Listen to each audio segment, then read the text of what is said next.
Ils ont vérifié la qualité de la sortie de l'eau chez ma sœur, c'est la merde. Il faut qu'elle mette le tout en conformité sous 8 mois. Je vois ce que c'est. C'est la mise en application de la loi sur l'eau. Elle entre en vigueur chez ta sœur, pour sa maison isolée, dans le cadre de la réglementation sur l'assainissement non collectif. Mais je connais ces modules d'assainissement autonome.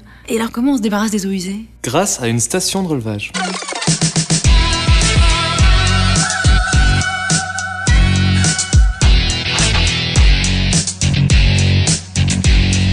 Comment peut-elle dimensionner sa station de relevage?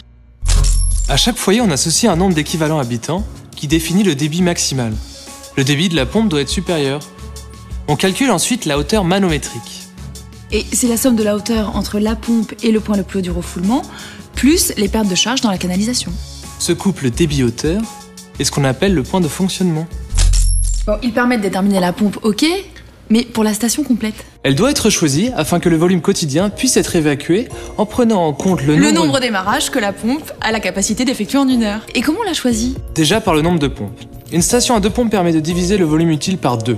Elle doit résister à la corrosion, posséder une grande granulométrie afin d'évacuer les effluents sans souci, et notamment avoir un passage libre de 40 mm. Et la sonde de niveau pour le déclenchement automatique? La meilleure fiabilité, c'est l'IPAE. C'est une sonde de niveau à pression d'air. Hyper précise, elle analyse le niveau dans la cuve sans aucun risque de blocage. Alors c'est tout simple, tu lui demandes une Sanitson Premium. On conseille une maintenance annuelle qui d'ailleurs est très facile.